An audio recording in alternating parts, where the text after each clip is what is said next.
Hey everyone, I'm Dr. Allison, and I'm so glad you're here to discover what brings out the best of you. This podcast is all about breaking free from painful patterns, mending the past, and discovering our true selves in God. I can't wait to get started as we learn together how to become the best version of who we are with God's help. Welcome to the Best of You podcast, where we are going through a series of real people overcoming real problems by popular demand. This is what you guys wanted to hear. You wanted to hear from real women dealing with real things. And I'm so excited about my guest today, Christy Joy. She is a powerhouse. I met her at this retreat. I've talked to a couple of other women from the retreat. And Christy is just this laser of wisdom and authenticity and intentionality. As I kind of got to know you from a distance and listened, I was like, this is a woman who's being very intentional about her life choices. She's a wife. She's the mom of 5 kids, ranging from what ages, Christy? 12 to 1. 12 to 1. You are in all the seasons.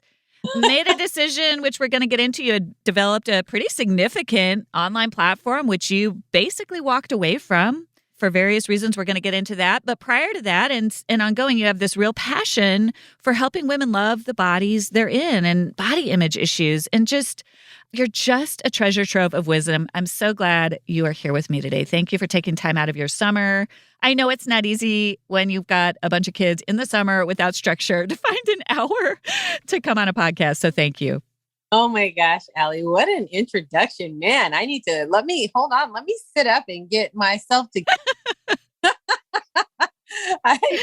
The woman you described, I do want to be her. I'm very excited to be on with you, and I feel very blessed to have the opportunity to do so. Thank you so much for even thinking of me. Well, one of the things that I like to do, and we'll kind of get into some of the different things that I learned about you from the retreat, but the very first place I like to start with my guests, and we're really focusing a lot on body image today, but there's a lot of layers to that, as you've shared with me, different angles of things that you've overcome, is just kind of going back in time to who you were at. I always like to think of this cusp of adulthood, like 18, 19, 20, what you were like then, how you saw yourself, what your relationship to your body was like before you were even a mom. Tell me a little bit, give me a little snapshot of Christy Joy, the young woman.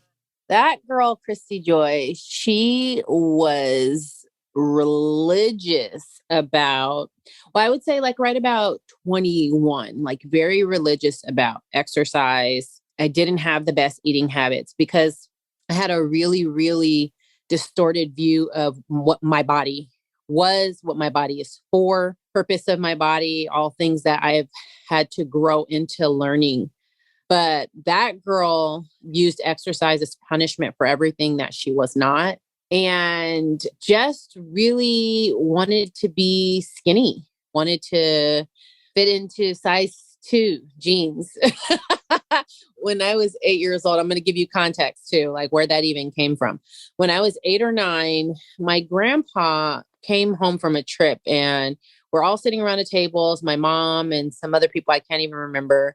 And he had this plastic bag and it's like, oh, I brought you a souvenir. And I'm like, oh, cool. You know, kids love anything, right? That someone brings. And so he pulls out this t-shirt, and on the t-shirt, there's like this bunny rabbit.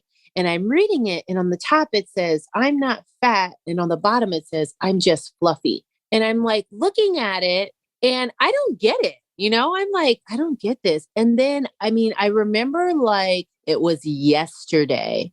And it's funny because as much as I've grown and as much as I love my body and, you know, the journey that it took me on, and I still burn to this day with tears at the realization, because in that moment, I thought, am I fat? Like, I literally, the thought never occurred to me. Oh my gosh. Never in a million years. Because before then, my body was like the vehicle to take me everywhere I wanted to go. Everything I did, I was super active on the playground. I was like, you know, one of the first kids picked for sports because I'm very aggressive. you know, but then from that day on, I became a slave to comparison. Okay. And that very next day I went to school and just realized, wow, I am bigger than all my friends. They're thinner than me. They're more blah, blah, blah. And that literally became my life's record in my mind, a record of comparison. And so, yeah, by the time I was 20, 21 years old, I had found exercise and its power, but for the wrong reasons. And yeah, sorry, that was a pretty short story long. No, it's so amazing to me that it's like before, no thought, loved your body. Like you said, it's what allowed you joy and play and activity, and you are active and you are athletic. And then that one introduction of an idea that you might be all of a sudden just launched this whole decades of comparison. Decades. And the other thing you said that is so interesting to me, and I find it such a theme, especially in this series, is how a strength becomes a stumbling block. So, like you said, exercise is a great thing. It can be a very healthy thing. But for you, it almost sounds like a weapon or how would you put that? It almost became it was a weapon I wielded against myself. Yeah, yeah. I wasn't working out going, whoa, look what my body can do. I was like, whoa, look what exercise can do to my body. Oh, wow. Like shape it into submission, shape it into what it needs to be okay for other people around me versus to feel healthy myself. Yes. And I never, ever saw my body, what it really looked like. I always zeroed in on the area that I considered to be my problem area, which was my thighs. And when I looked in the mirror, I almost only looked at my legs. That's all. And to me, never really saw them doing what I wanted them to do. So, that was like, I would like have these different pairs of jeans that I used to like try on. I would try on like 8 or 9 pairs of pants weekly, sometimes daily, instead of a scale, that was like my measuring stick. Put them on in the morning. And some days I would be like, I'll put on like 1 or 2. And then some days I would obsess. I'd be putting on like 10 or 11 pairs of pants. And it's funny, as I look back, I'm like, wow, how psychotic were you? That sounds so crazy. But at the time, that was my reality. It felt normal. It felt very normal to me. Yeah. Did you have a sense of what you were trying? So whenever we do something like that, we're trying to take control of something, right? Like we're trying to, I believe, kind of manage a part of us to feel better, but usually it's masking something else. Yeah. In hindsight, do you have a sense of what it was that maybe you thought the perfect fitting jeans could fix? Mm-hmm. Even though that was probably subconscious at the time, but somehow some part of you must have believed, oh, if only these jeans can fit exactly right, I'll be okay. Yeah. Yeah. What was that belief? I think it must have been that if these jeans fit perfectly, then I'll be beautiful. Mm-hmm. Wow. And that's it. I mean, boy, what a limiting belief of beauty, but it really felt that real. What a limiting belief of beauty. Yes. Wow. Okay, so take us on this journey a little bit. So this is kind of where you were. You're entering adulthood. When did you begin to realize, maybe this isn't the healthiest way to approach exercise, to approach my body?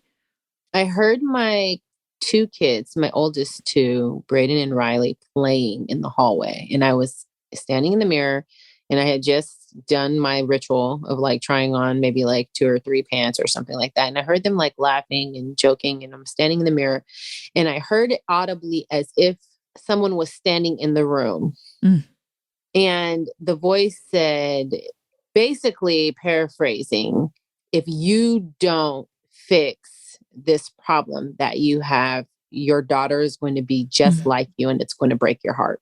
Wow. You could interchange that with, my son. I mean, men have body image issues as well. Like, basically, and I think the daughter drove it home just because I'm a girl, she's a girl. And it was as if fingers were snapped in time. That right there was enough to jolt me into, I need to figure this out. This is not healthy. Okay. And at that point, I had known that it wasn't healthy, but I was so locked into this way of life that there's this saying, until the pain of staying the same is greater than the pain of change, you won't change, Mhm. and I think that even though it was painful, staying the same wasn't as painful as changing. And it got Mhm. to the point where I wanted to change so badly that it was worth it to Mhm. have the discomfort of changing and growing, especially if it meant being a healthier version of myself for my children. Amen. Yeah. It's so interesting how so often seeing it through our kids' eyes gives us, that's the gift they give us, that reality check of, oh. Yeah. So tell me a little bit about the pain of change. So you realize in this moment, oh, I've got to change. Hmm. What did you do? How did you take steps? Because it is painful. I love that you're saying that. Change is hard. Yeah. It's really hard, especially it had been going on for a while. This is a way you had learned to cope. I believe these are coping strategies. There was something you got Yeah. from that exercise, Yeah. even though it was no longer constructive. So what did you do to take steps to change and heal? Well, in the beginning of us talking, I was able to very simply, clearly tell you where everything stemmed from, but I didn't really know. Got it. And so I had to actually take the time to trace back lots of reading, first of all, so much reading. And I cannot encourage enough for, the women who have been a part of my community to read, find the books. There's so much information out there. Are there any that you would recommend just off the top of your head? There's one book that I think is really extraordinary called Women, Food, and God. Hmm. It's by Janine Roth, and it's amazing. She talks about her own life and her yo-yoing up and down in weight. Mhm. And she starts the book by telling how many pounds she's lost over her life. And it's like an astronomical amount. And it's like, what? But she just has a funny, dry way of talking about body image. And so Hmm. that book I think is really great.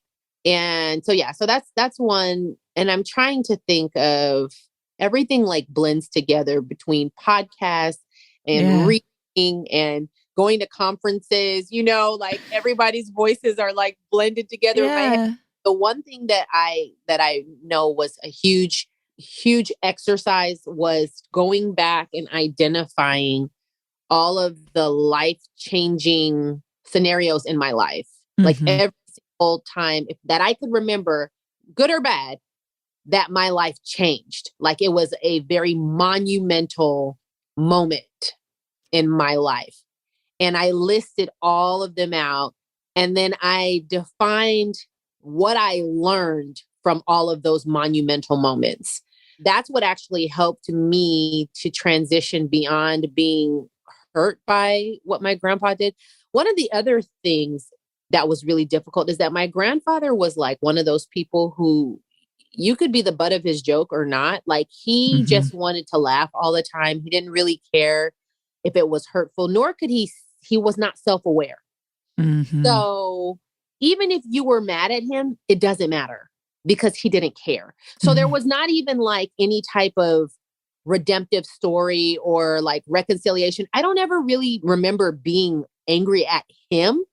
I was just angry at what he did because I think I Mhm. recognized that he didn't really care who he hurt as long as he found like joy or and I know that sounds really bad. Like he was a cool guy. I'm not saying he wasn't like some sadistic, but it just was how he was. Like if he Mhm. thought something was funny, it was funny. And if you didn't, it's like you're too serious. Too bad for You know you. what I mean? Yeah. Yeah. You're Yeah. too serious. And so Yeah. I knew it was a waste of time Mhm. to even like hold him accountable. Yeah.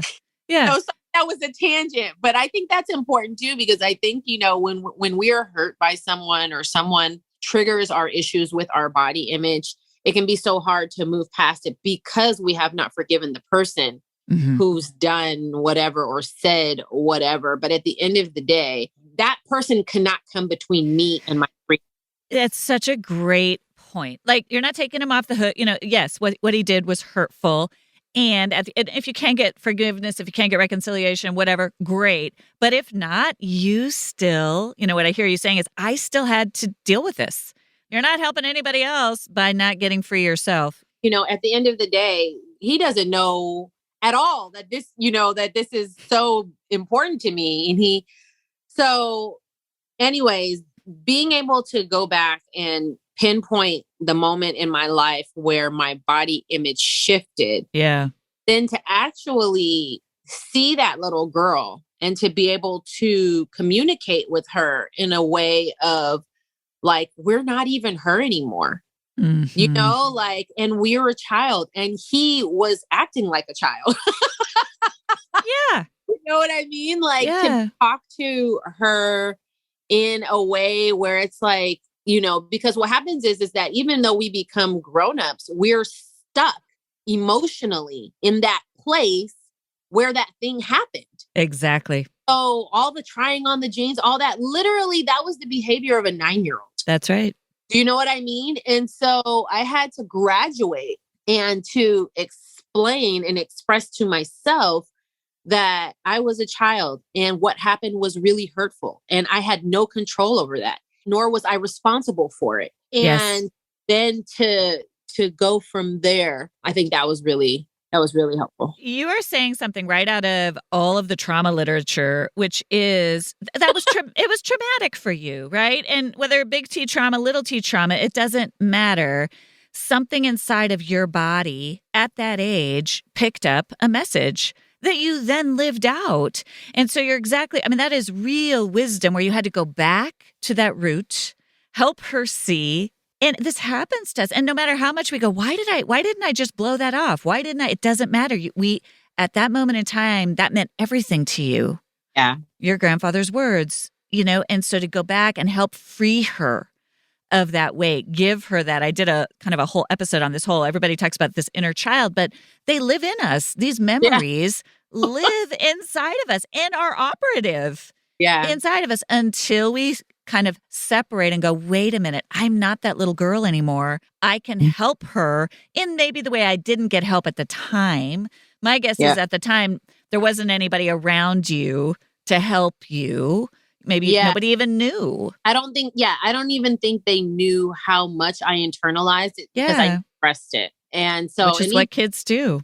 Yeah. I remember my mom, hugging me and, I remember her saying something but my mom used to have this thing where she would say, it's just baby fat. It's going to like fall off, don't worry about it. It's because you're, little. And then as time gone on, it's like, okay, well, I'm not a baby anymore. So, I mean, what's really happening, So, but yeah, no one really knew. No one knew to comfort me. And so then anything that was body related that was said to me from like a family member or a family friend was immediately a trigger. And no matter what. Right. They had no idea. And it was a huge trigger for me. In hindsight, what would have been helpful to you? Or what would you say either to her or to your own daughter to help them love the body that they have? Well, I would have zeroed in on what my strength was, which is something that I do with myself all the time now. Constantly thank myself for being as strong as I am. And I think I told you about how like I'm, was one of the first kids who's picked on the playground, extremely active, just doing all kinds of stuff outside, playing in the neighborhood, hours and hours and hours, like very, very active. I would have picked up on that. Yes. Have encouraged that. I'm really big on identifying body shape and why it's important. Like for instance, different cultures are shaped differently. The purpose for that, in the French Polynesian, like ancestrally, the men built boats and went out into the water and the women were the protectors of the land while the men were gone. Imagine leaving a bunch of, tiny women behind to protect the land or to help bring the boats in the water. Like you need strong You need to be bottom heavy for that. It's because we are all a melting pot in America without the boats and the, and we're not building houses but our structures are the same because that is what our bodies were created for. Yes. I love finding out what was my body created for? What, if I do have these thighs that are, thicker thighs and a rounder butt or whatever, why? I want to know why. That's and great. What can it do? Right. Yes. And so with my kids, I try to be very, very intentional about reminding them. Like my son, he put on probably like 10 or 15 pounds during the pandemic. And he used to be super skinny. And now he's and he's very active too, but he's way more solid. And he has like a little bit of fluff around his tummy.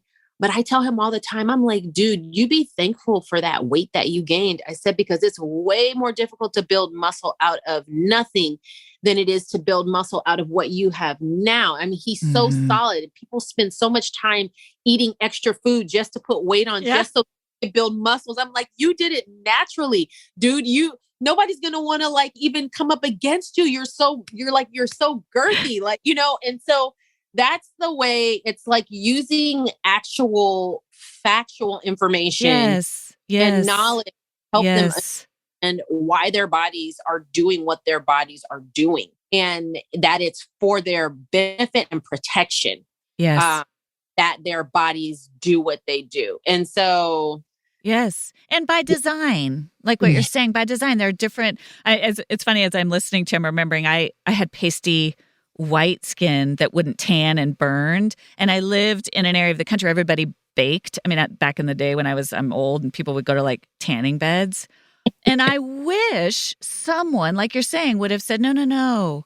Your skin was made that way for a reason, right? I love what you're saying. This is part of your ancestral, the Scottish, and don't try to be like someone you're not. That's the point. Figure out who you are, the body God gave you, what it looks like, what its purpose is, and steward that.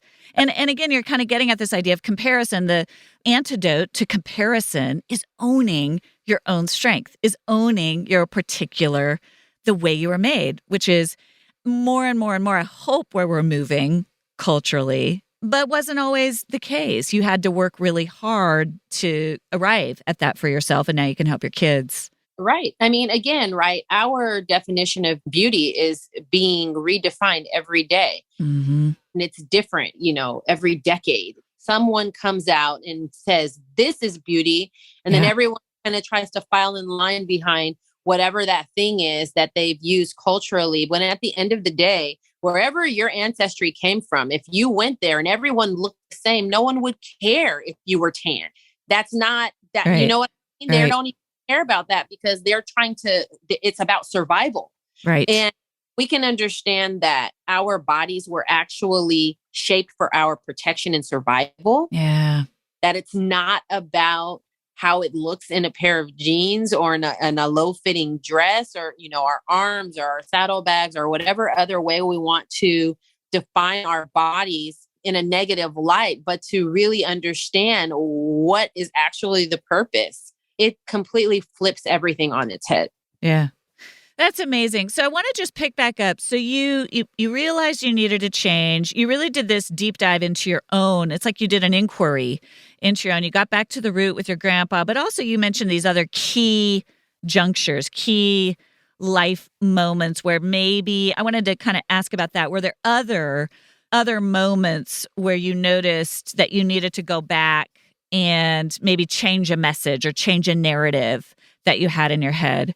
Yeah, I definitely, I would say in the area of dating, I had a real knack for picking potential. I love it. I had an eye for potential. Wow. Did I? I could see the best. And that's actually one of my superpowers is that I really, truly can see the best in every person, despite they could have glaring flaws. And I could sit down with them for an hour and talk with them. And I would be able to find their strengths, their powers, what makes them awesome. it just didn't work well dating. Yeah. Not the best recipe. It's great if you're a counselor, a coach, what you became, even a mom. Not so much when you're picking a life partner. No, no. I had to figure out. And I think what happened is I just ended up, really young, really, really young. I ended up having a boyfriend, like middle school, 8th grade, who was really pretty terrible in the sense of where his family came from, what their family was into. It was just really bad. And his treatment toward me, it's like nominal, like 8th grade. That's like not a big deal. But what happened is he set the tone Yes. for guys I would date after him. Yeah. And it was a very emotionally abusive relationship. And so I had to figure out what the heck, like Christy, because I remember I was dating a guy who was just, if I was me, but not the me that was dating the guy and I was talking to me, I would have had so many things to say to me. It's like, it's literally like I would be outside of myself, watching myself be with these guys that I knew just could never be a life partner. And one day it was one of those moments. I was driving in the car and I was talking to God and I just made a decision. I never talked to the guy. We weren't even arguing at the time. I never took his call again. You're kidding. Just done. Because at the end of the day, in my mind, he didn't need an explanation. He had already done so many things wrong that I stop at any time and he could just pick one of those things. And I think it would be sufficient. I didn't want to have an argument or a conversation about why I'm walking away because it was unnecessary. I had made the decision. And from that day on, I literally, again, it came to like the pain of staying the same. I knew, I'm like, I want a husband that loves me. I want to have a beautiful family of children who love their father and the father is a good father, and from that point, it comes back to the kids. I realized that maybe I didn't love myself enough, but when I thought about it from the standpoint of, did I want that guy to be my kid's father? It was easy for me to say, no, I do not. I love that. Yeah. Couple things. What I love about what you're saying is number one, oddly enough, those 6th, 7th, 8th grade years, those wounds. How old were you when your grandfather? I must have been like 4th grade. 4th, 5th. Okay. Yeah. But still, in my work as a therapist, it always goes back 4th grade, 5th grade, 6th grade, 7th grade, these formative years where we take in messages the way somebody, and we do. There's a part of us that's like, why am I not just over this? That's when we're being shaped. That's when that self-perception is being shaped. So it makes sense to me that even though parts of you were like, why am I doing this? And then what I love about what you're saying about that when you realized it, you didn't know an explanation. You're absolutely right. That wisdom that came from God of like, nope, I don't know this guy anything else. Nothing. And that's actually going forward, that has been my way of like, I felt like I knew that if I needed to explain, I actually wasn't over it. That was like an indication to me of I need to do more work because if I need to tell you what I'm about to do, then I really don't want to do it. If I just do it, then I know that I wanted to do it. Do you see what I'm saying? Totally. Like I'm done. I'm ready. Yeah, I'm ready. Anytime I've had to go back and say, I'm going to do this for blah, blah, that was really my way of just not really wanting to do it. You know what I mean? Try to get, maybe they'll convince me not to, maybe they'll, I don't know, but yeah. Tell me how, there's 2 other things you've mentioned and we'll see how these work in, but I'm curious, you mentioned a miscarriage, is that right? The loss of a baby? Yeah, man. I was like 5 months pregnant, 20, shy of 6 months. Oh, I was 23. Was I 23 weeks?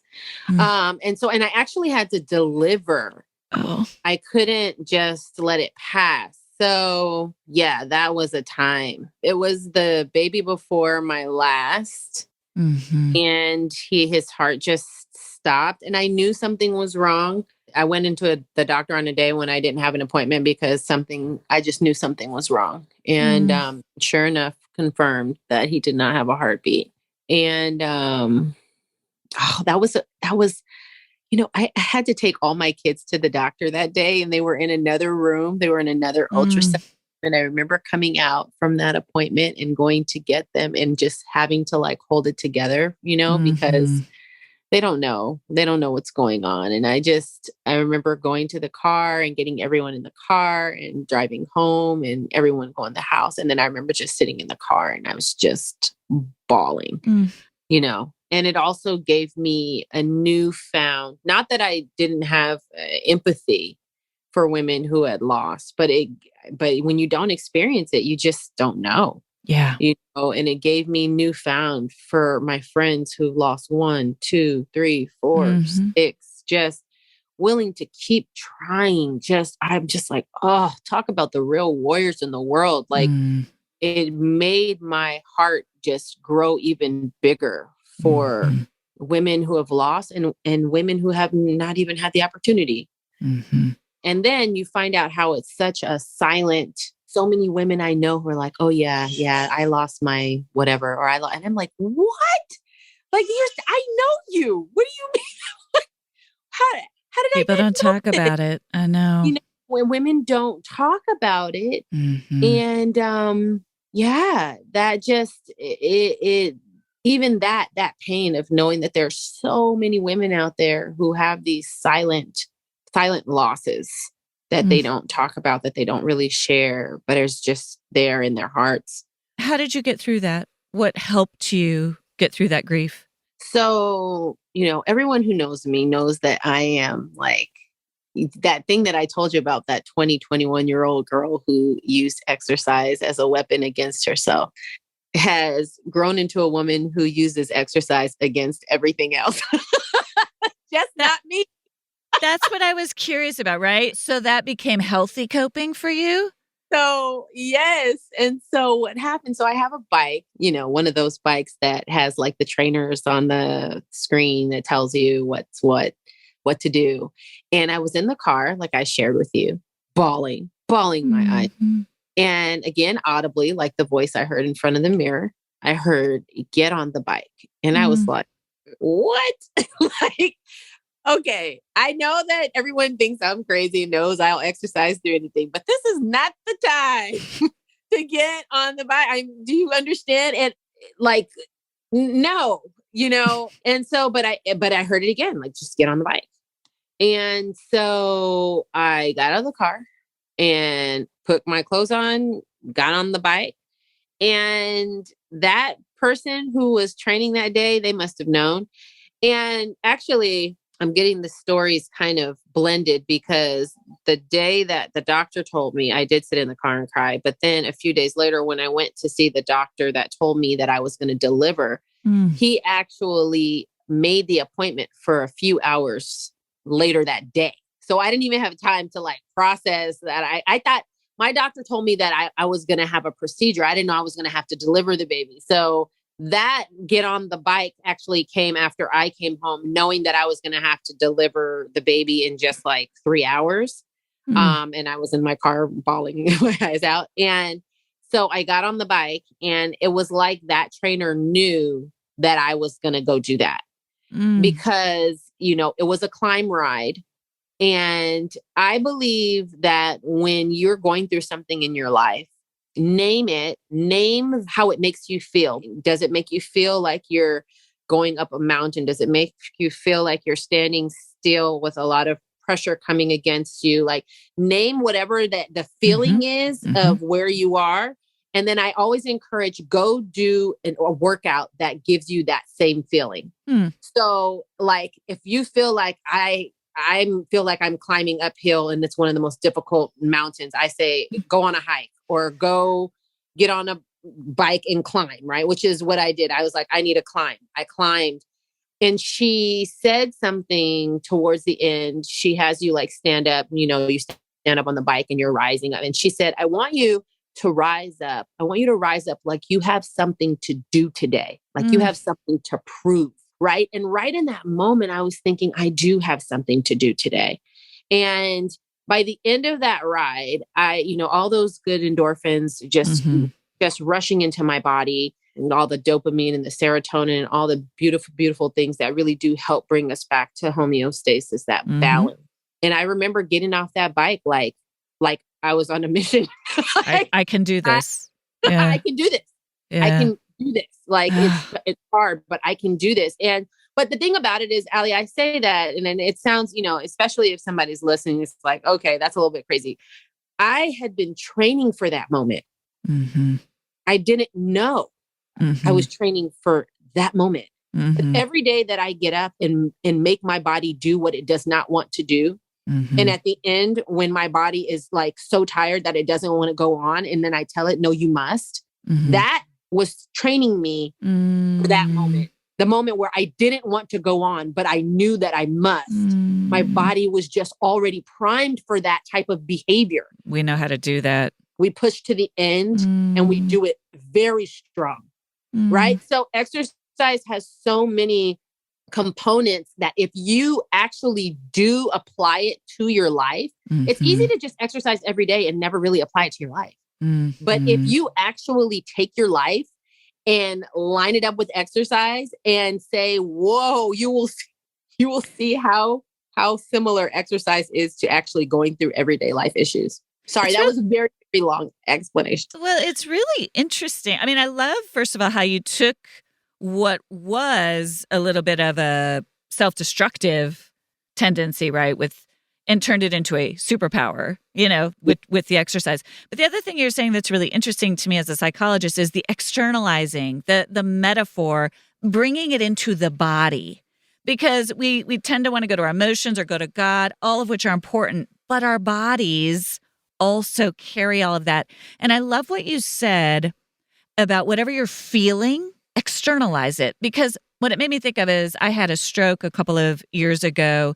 Most of my listeners know about this. And I remember I was terrified. My body just wanted to not move. It almost felt superstitious. Because if I start to move, is a bad thing going to happen to me? And and so what I did, it's not unlike what you're saying. It's but I externalized it, but I felt like literally can I just crawl along? So I did. My body needed to express what I was feeling. Yeah. And so I'll never forget the day I walked down the road and I like to walk. I go fast. I go. I was like, I'm going to walk at the pace, and I can feel the emotion in my body now as I describe it, right? The pace that my body feels. My body felt 80 years old, right? That's what I was feeling. I was like, I just had something happen to me that I'm too young to have happened to me. And I let my body externalize that feeling. And it also helped the emotions flow through. And that's kind of what I hear you saying. We have to find ways to physicalize the pain that we feel, because we do carry that pain in our bodies. Yeah, because there's something about, first of all, I'm so sorry to hear about your stroke. Although obviously I know you probably have gained so much power through that experience, it still doesn't change the difficulty of the experience. But what you're saying is, Allison, there's just something about what happens when you move. Yes. It's beyond, sometimes I wish we could get rid of the word exercise. Because I think that there's a stigma attached. I talk a lot about exercise as if she was a girl. And like how if she was a girl, like no one would date her. Like if she was on a dating app, everyone would always swipe left. It would be like, oh no, her personality traits would be like, oh, time consuming, expensive, tiring, draining. They're like, no. Nobody wants her. And like, she is not like that at all. Like she is so, we have got her so wrong. She is for us. She wants to be our friend. She does make us do hard things, but it's for our benefit, not to hurt us, not to punish us. Really is there as like a constant companion, because movement, we were created to move. Yes. As a matter of fact, when we stop moving, right, when they say like when you retire, the chances of you dying, like triple, quadruple. I don't even know. Like they just a couple years later, it's like if you stop, your body's like, oh, we're ready to die. Like so if that's what happens, we have to come to the conclusion that we were made to move. It's all to move often, right? Just as a signal to our brain that says, hey, we're living this life. We're here for it. And so I think even in what you experience, just saying like, nope, you're sending a signal to your brain that said, no, we're not done here. We're still alive. We may not be moving at the speed we were moving before, but I just want you to know that we're moving. That's right. You know what I mean? That's Whether right. we're walking at a snail's pace, like there's movement happening. I am here. My body is alive. My soul and my emotions are carried in that body. They are all interconnected. Yeah. Yeah. That's a really powerful word. Yeah. Thank you for just sharing that with us, the story and how you got through it. And again, how you turned that. You weren't denying what you felt. All that pain was in there, but you were channeling it in a way that empowered you to keep going. Man, I could keep talking to you. I do want to touch on one thing before we kind of close this out, because I was so interested, Christy, when I heard you share at this retreat that you walked away essentially from social media, at least for a time, about a year ago. Is that right? Yes. What led to that decision, and how has that affected kind of your body image and your overall self concept? Yeah, I've lost track now. I want to say it's been almost 2 years, since I stopped. Well, let's say it's been like a year and a half. Social media is time consuming. I went through a year where I did this whole business program and I did all the things, because I want to build this brand. It's amazing and make this impact in the world. And something happened at the end of the year, and when I was on a roll and I was moving forward and, my platform community is growing, I felt like I was making an impact. I felt empty inside. And I thought, that doesn't make sense. It doesn't make sense for me to feel empty when I'm doing all the things that I thought would bring me fullness. That seems like an oxymoron. So I had to do a deep dive and I had to figure out what it was. And I realized if I was to pinpoint what my real dream was, I used to say this thing like, I want, because body image was my thing. Like, I want this message to go forth into the world. I want it to be like a household, name about exercise and about the body. Like, this is what people refer to. And I just realized that the desire to be a household name was really more to be a household name in my own house, in my relationship with my own kids. That was really a true dream for me. Maybe I was running from it. A lot of people, being on social and stepping out and speaking to people and all that, like that part is hard. That part is the work. Harder for me was not doing that and to quote unquote, just be at home with my kids. I think probably for me, and this is not a message for all mothers, this is a message for me. I don't want anyone to think that this is blanketing, what I think moms should be doing. This is what this mom needed to do. And that was that I needed to be brave enough to step into my own home fully engaged. That's amazing. And be okay with letting my community, they're adults. They'll figure it out. I think of myself as an 80-year-old woman, looking at my life and somebody asking me like, man, what was your biggest accomplishment?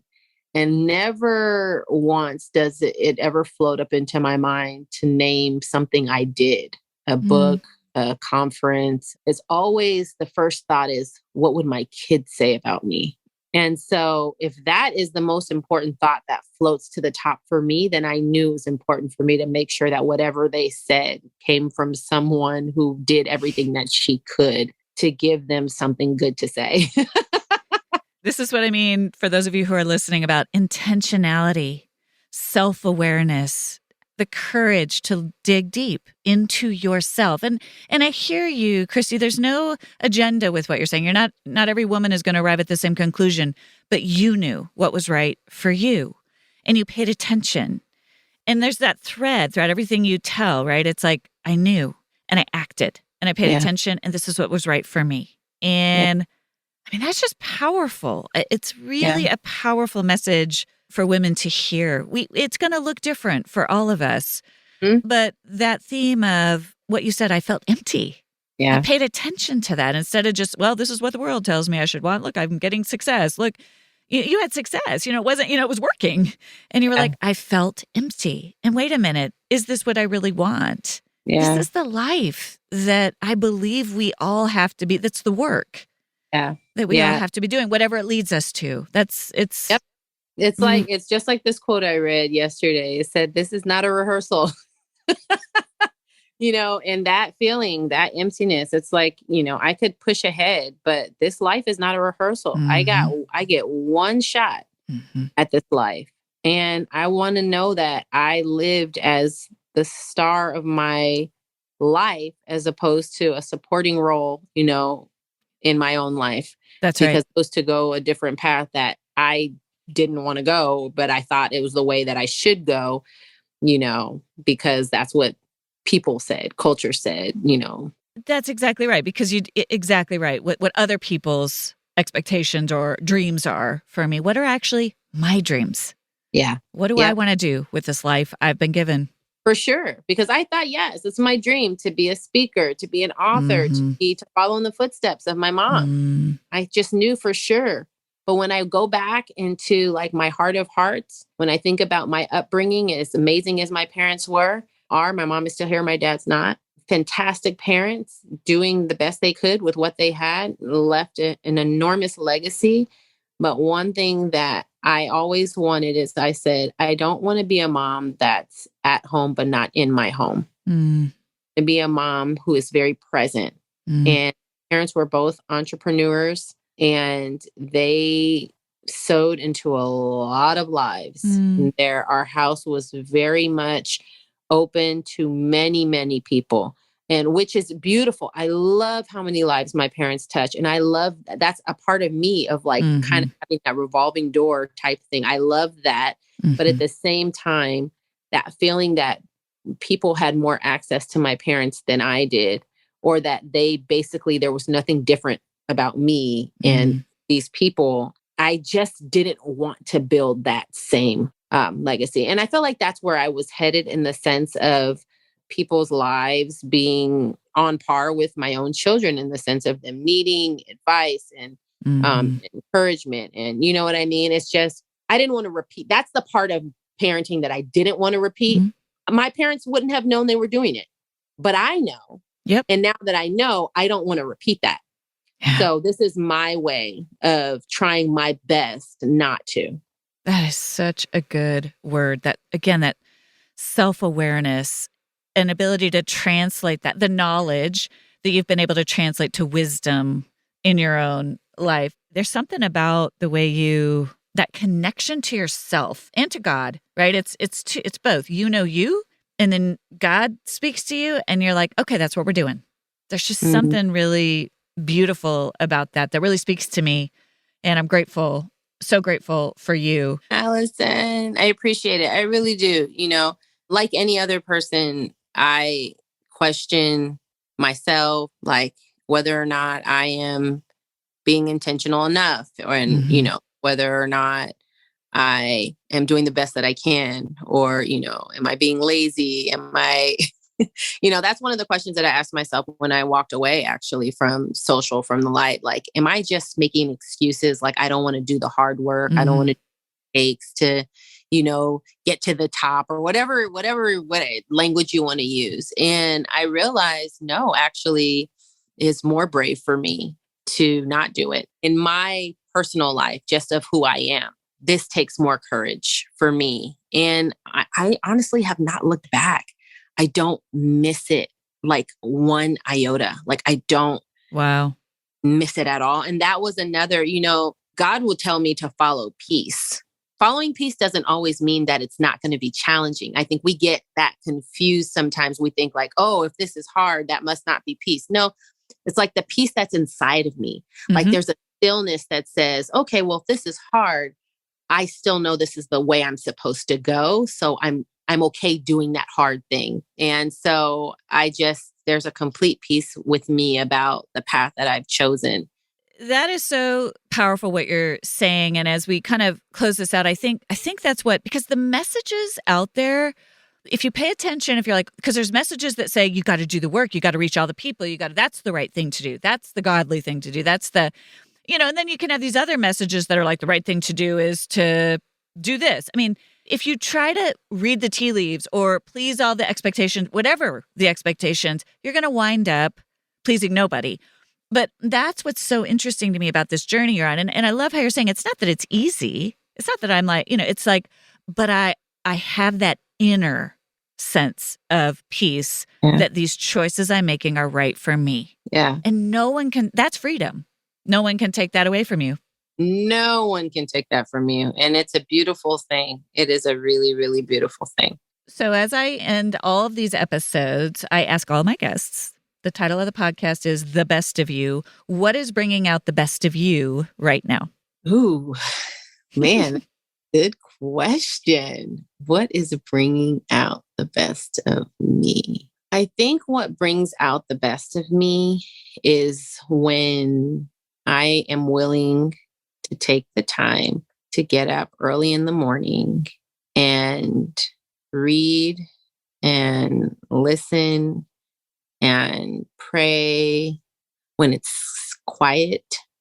I have the best days on those days. There's something about feeling a connection to creation and just being grounded in that, like taking a moment to just be, so many figures, public figures, they say this of gratitude and all that. And it starts to sound really, really cliche, but there's nothing better. I can't find anything better than taking a moment to acknowledge what is good in your life. It's really hard to be angry. It's hard to be bitter. It's hard to be frustrated. It's hard to be down at the same time as being grateful. It's not impossible, but it's really difficult, even if it's just for a moment. Yeah. To be able to acknowledge what is beautiful in your life, that grounds me in the morning and connects me.